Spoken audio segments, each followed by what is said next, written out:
Okay, welcome to another Ginger Mathematician video where I am going to go through the iGCSE Paper 2, November 2020, and now looking at the modelling section. So this is an up-to-date paper, so like I said in the previous video, there will be marks available for each question and they're clearly stated in comparison to some of the older papers that I have looked through.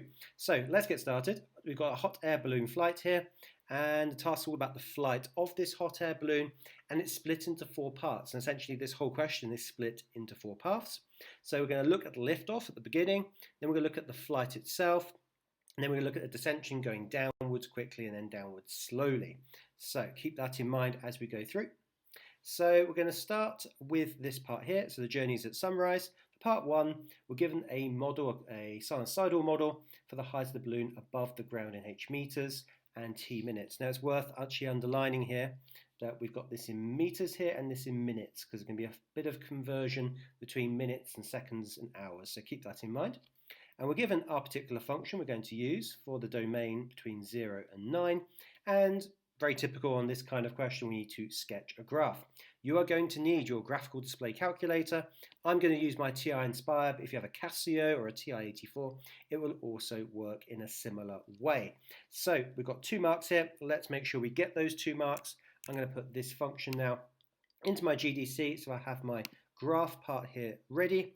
Now before I start, I'm going to go to Menu, Window and Window Settings to make sure that my graph looks exactly the same as this graph here. So for the x values, we want to go between 0 and 9, like so. For the y values, we're going to go between 0 and 960. I usually go a little bit above 960 just to make sure we capture everything we need of the graph. So we have our scale ready. Now I'm going to type it in. If you do have a TI Inspire, make sure it says deg at the top here for degrees. You do not want it saying rad. Make sure it's in degrees for this particular exam. So we type in 480, open brackets, 1 minus. Now the great thing on here, you can type in COS and the function comes up, but you can also go to trig and press cos as well. And then we've got 20t. Of course, we're working in x here, so we need to put an x instead. And then we've got 2 lots of brackets. And we press enter, and you'll see that we get the graph that we need here. One thing to be aware of here is when it's 9, then we actually do reach the top of our graph here, so we do reach 960. Now you can confirm this by using trace. It's a good function to use, and if I go all the way up to 9, you can confirm here that that will actually be the top of the graph like so. So you'll see the maximum here is 9 and 960. So when we draw this on, we need to keep that in mind. We are going to start at 0, 0. Again, you can use trace to confirm that. So we're going to draw our graph. Make sure we've got a similar kind of shape. So let's go with our pen. Starting at 0, 0. Got this kind of bend and then up like this. And I'd actually mark on here. Again, my graph's not the best in the world, but I put 9 and 960 just to show the examiner that it does actually end at this point, and then we have 0, 0 here as well. So even though probably not necessary for the mark scheme, I would still put these coordinates in as well. Okay, so question B. Find the height of the balloon 3 minutes after liftoff. Now there's a couple of ways we can do this. Again, you can use the trace function, which I'm going to use now. So go back to my graph, go menu, trace, and then I want to go to 3, so you can just scroll all the way down until you get to 3 minutes, and then just read off the height of the balloon at that case, and then we can see it's 240. So I'll go back to my question and want the height. Remember the height was in meters here.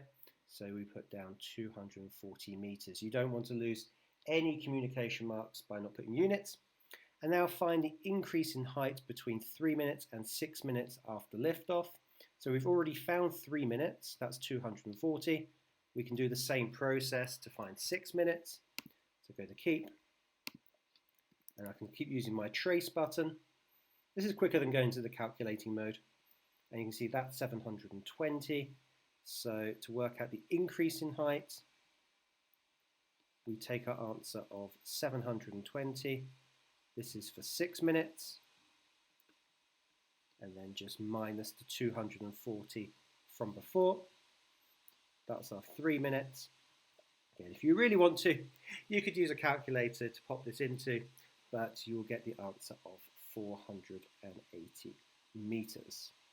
Again, maybe using the trace function like I just did there is a slightly quicker way than putting it into the calculating function, because you could just put 3 and 6 into here and work out h as well. Okay, and now we need to find the average speed at which the balloon is rising between 3 minutes and 6 minutes after liftoff. So as soon as we see speed, we need to be thinking of our formula triangle. So make sure you know this off by heart. So you've got speed is equal to distance over time. So you may have it written slightly differently. Let me just write it in like so. One thing to be aware of in the question, however, is it says give your answer in meters per second. And notice we're talking about minutes here. So the way I would approach this is actually change this into into seconds instead. So notice 3 minutes, because that's the difference between these, is the same as 180 seconds, just times by 60. So I change this first before doing the calculation, otherwise I might just forget. So when we actually calculate the speed, well, we know the distance already, we worked this out already, 480. And then I would divide this by 180 seconds. I think this is slightly different to how the mark scheme does it. So I would then work this out, 480 divided by 180. At this point, I'd use the calculating page like this. If you press this button, you can just get a separate page. So go 480 divided by 180, and we get 8 over 3. If you don't like it as a fraction, you can always get it written as a decimal by pressing Control Enter. Okay, I'm going to write it as a fraction. I prefer fractions, as many of you maybe know already. So 8 over 3 meters per second. I do recommend to change this straight away to seconds rather than doing it at the end. Otherwise it can be forgotten. And for part E, part 1 is complete 9 minutes after liftoff. Use the model for h in terms of t to show that the height of the balloon at this time is 960 meters. Now it says here exclusively to use the model. So I go back to our model. This is our model here. And I'd say to myself, well, okay, when t, remember t is in minutes, is equal to 9, h is equal to, in non-linear paper, let's go back and forward, 480, open brackets, 1 minus cosine of 20 times 9, close bracket, close bracket. Now you could just put this into your calculator. That is absolutely fine. I think that's probably the easiest way to go. However, there is an alternative. So again, at this point, you can use your calculator. I will make this very clear. I'm going to do it without a calculator. So you've got 1 minus cosine 180 degrees. One thing to be aware of is that cos 180 is equal to minus 1. So you could actually work this out by doing this. 1 minus minus 1. That gives you 480 times 2, which is 960 meters. At this point, putting this into your calculator, showing it's 960 meters, that works perfectly fine as well. Okay, so there's the mark scheme up on the board, so you can see exactly where you get your method marks. If you're liking this content, then please do think about liking and subscribing. So if you want more paper 6s, maybe you're doing additional maths in about a week, 2 weeks time, maybe that'd be more useful for you. Then again, more likes, more subscriptions, then I know what you want to have. Okay, and question 6, we're going to be looking at a bit of linear graphs now. So for part 2, the table shows the height of the balloon above the ground meters t minutes after takeoff. So notice that 9 minutes to 15 minutes, it just hangs around about 960, and then it goes up after that. on the grid, complete the scatter diagram for these results. The first 7 points are being plotted for you. So this is a really easy 2 marks, just plotting these values. So we've got 16, this is 16 here, and we need to go up as far as 987. So it's good to just check the scale here. So I think it goes up in 5s. So 955, 960, 965, 970, 975, 980, 985, 995, 1000. Yeah. So it goes up in 5s. I might even write this just to remind myself. And then we're going to 987. So this is 960, 970, 980, 985. So a little bit more than there. This 117 is 1014. So just being very accurate, that's 1005, 1010, just a little bit before the next one here.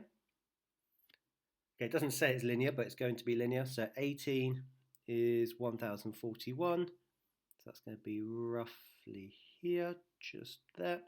19 is going to be 1068. And just take your time. You've got plenty of time in this exam, so you don't need to rush. And then 20 is 1095. So it's exactly this one here. And you do notice that you get this straight line. So we just draw this in blue, because we're going to be using this in the next question. So you get this linear line, like so. Good, good. And between 15 minutes and 25 minutes after liftoff, the balloon rises at the same rate. That gives you the idea it's linear. It hasn't said this explicitly, but if it's the same rate, it's going up in a linear fashion, regular fashion. It then travels at a constant height for 10 minutes. Complete the list of linear functions to model L for part 2. So the first thing to notice for the first part, between 9 and 15, notice it basically stays at the same value. Yeah? So most of the time it's 960. So all we need to do here is just pop in 960 like so. And now we need to look at the next part of the graph between 15 and 25. So if we do that, this part here, we've actually got a linear function here. So there's a couple of ways you can do this. You can kind of do this old school, or you can use what's called linear regression on your GDC. I'm going to do this kind of old school, but it's not the only way. So we're going to look at this section here. And the way we're going to do this is by actually working out the gradient and the y-intercept. Because remember, every straight line can be written in the form y equals mx plus c, where m represents the gradient, how steep the line is, and c represents that y-intercept. So the way we can work out this gradient, let me use a slightly different color, let's use red this time, is we can use the formula to work out the gradient. So the formula is y2 minus y1, the change in y, over x2 minus x1, the change in x. And we can take any coordinate that we like here, okay, 2 consecutive coordinates, and work out the gradient. So if I take, for example, these two here, so if I take 16 and 17, it's not the only choice, but I can take those, then we can actually work out that particular gradient. So the change in y, so the bottom values, so 1014 minus 987 divided by, well, the change in x, which is 17 minus 16. Taking consecutive values means that the bottom is really, really easy. It just becomes 1. So all we need to do here is work out what 1014 minus 987 is. And if we work that out, we're going to get 27. Again, you can use your calculator. So we get the value of 27 for our gradient. So we know the line can be written in the form y equals 27x plus c. And to work out the y-intercept, we just substitute one of these values in to work out what c is. And you can choose any of these values that's on the line. So let's choose the first one. Let's choose 16. So when x is equal to 16, y is equal to 987. So we get 987 equals 27 times 16 plus c. So now we're going to get the calculator out, normal calculating mode, and we just do 27 times 16 432.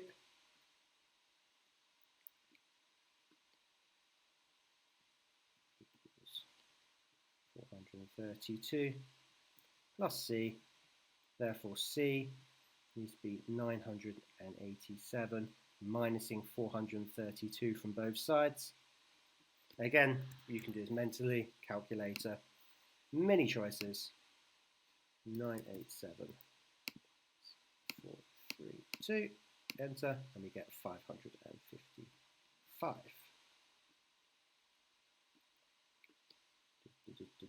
There we are.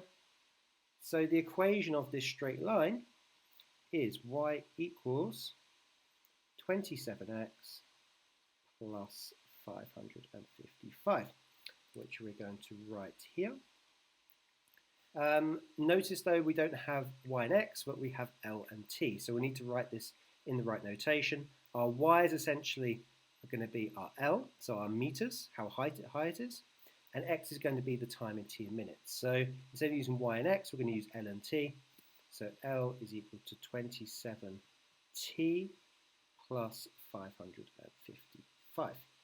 Now notice a little bit sneaky in this question that we've only been given like the first 5 values, but remember it's climbing at that steady rate for the next 5 minutes as well before it then levels off. So for this part here, remember we're going to get to a leveling off part between 25 and 35 minutes because it's leveling off, traveling at a constant height for 10 minutes, like so. So at that point, we actually need to find when t is 25, exactly what that constant height is that it actually reaches. So we need to work that out. So when t is 25, L is equal to 27 times 25 plus 555. Again, we'll not do this mentally, just use your calculator. We can pop in 27 times 25 plus 555, and we get 1,230. So after that 10 minutes of between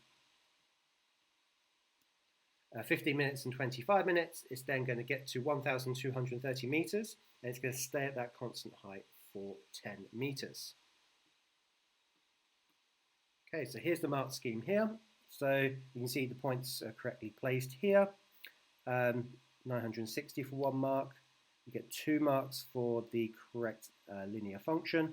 You get 1 mark for writing 25 and 35, and then you get 1 mark for 1,230. So you get a method mark for finding the gradient, which is the way I did it, or you could use that linear regression that I mentioned as well. Okay, and on to question 7.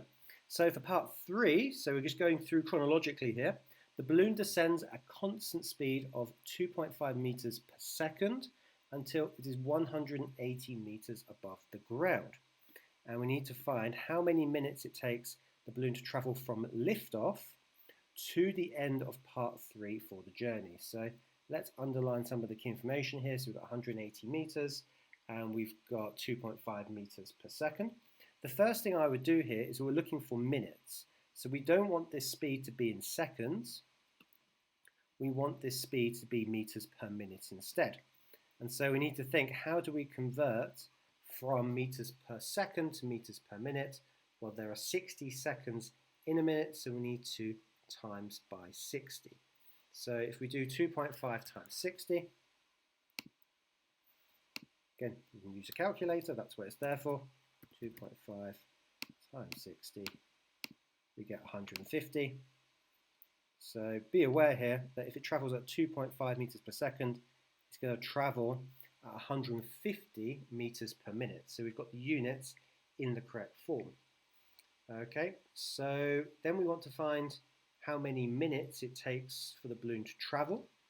So again, remember our speed, distance, time formula triangle. But this time, I get the highlighter out, like so. This time we're looking for how many minutes, so the time taken. So that means we need to then do distance divided by speed. Now we've already worked out one part of that already. So time, no highlighting, amount of times I do that. Okay, so t is equal to d over s. Now we know what the speed is because we just calculated that, so that's 150. And we need to work out the distance that is travelled from liftoff, which is really, really important. Well, if we go back to where we were initially, we've got 1,230. So imagine you've got your balloon, it's travelled all the way up, and this height here now is 1,230 metres. And what we want to work out now is how long it takes to get to 180 metres above the ground. So essentially we want to find how long it takes to go between 1,230 metres and 180 metres. So our total distance it's going to travel from liftoff is 1,230 metres, okay, and minus 180, that gap in that diagram I just showed you. So now we put that into our calculator. So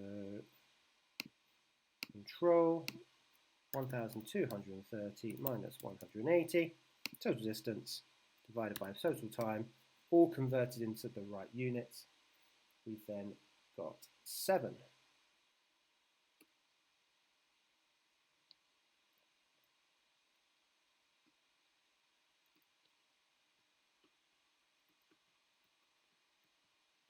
So it's got 7 minutes there. So it's taken 7 minutes to do that particular part of it. But then we need to add together everything that's happened before. So notice for the first 35 minutes, it's taken to get to that part of 1,230 metres. So we've worked out the time, what was that, 7 minutes to go from here to here. But it's taken 35 minutes to get up to 1,230 metres. So we need to add the 35 minutes at the start to get up to that height, and then the 7 minutes to come down to that height. So our final answer will be equal to 35 plus 7. So it's going to take a total of 42 minutes to go from liftoff. Notice they put this in bold to make it very clear. They don't want just the part 3 of the journey, they want the journey from part 1, part 2, and then part 3, giving us our final answer of 42 minutes. Okay, and on to question 8. So in part 4, a model for the height above the ground d metres, t minutes after liftoff, is d equals, and this function that we're given here in front of us, and we need to find how many minutes after liftoff the balloon lands. So when the balloon actually lands, well, the distance above the ground is going to be 0. So we essentially want to find when d is equal to 0. So if I pop that in, we get 450 over t minus 40.125 minus 60 is equal to 0. And essentially here we have an equation that we can solve. The way we go about doing this, we first of all add 60 on both sides. That gives us 450 over t minus 40.125 is equal to 60.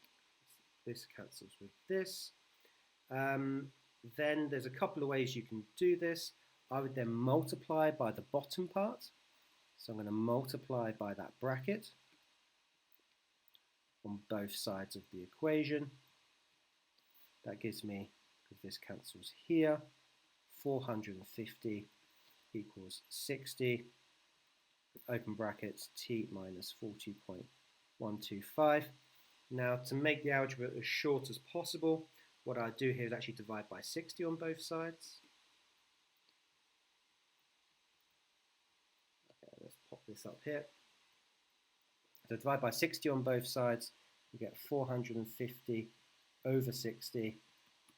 Well, this cancels with this, so we get t minus 40.125. You could do this by expanding the brackets as well. And then I'm going to add this on both sides. So we get 450 over 60 plus 40.125 is equal to t. Notice I haven't even calculated this. I've just left this now all for my GDC to work out. So let's pop this in. So control 450 divided by 60 plus 40.125, and this gives us the answer then of 47.625. Generally, I'd round this to 3 significant figures. My general habit, good habit to get into, but I'd still write this down as the full number and then say t is equal to 47.6, and we've got minutes here, so I'm going to put minutes down like that as well. Very good. Okay, and then the last part, again, looking at speed again, find the average speed of the balloon during part 4 of the journey. Give your answers in meters per minute. Okay, so let's keep that in mind. So let's look at what we've got here. So we have 47.6 minutes. So let's look at the total time. Well, total time taken, well, that's going to be what we just worked out. So let's write the full number here, 47.625. That's when it finishes, minus the time it's taken to get to that point, which we worked out earlier as 42 minutes, because 42 minutes represents parts 1, 2, and 3, and then to get to the final part and to get actually land, it's going to take to 47.625.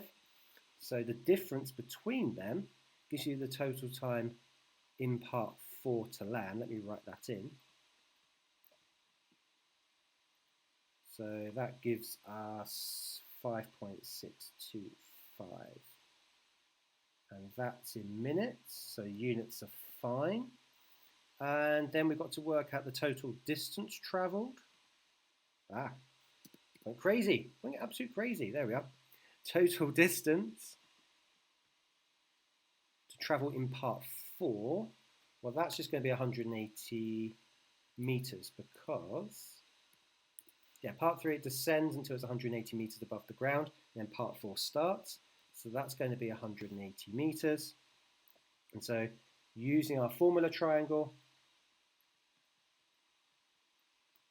so speed is equal to total distance 180 divided by 5.625. Again, let's get the calculator out. Notice I'm now using the unrounded answer to calculate this. So 180 divided by 625, and that gives us 32. Again, I would also write the units, so 32, and we've done this in meters per minute, so meters per minute, like so. All good. Okay, and on to question 9. So we have another journey at sunset, and the balloon completes part 1 of the journey in 7.5 minutes. And at the end of that part 1, so at the end of the 7.5 minutes, the height is 960. And we're given a model to represent this, but we don't know what k is, and we need to work this out.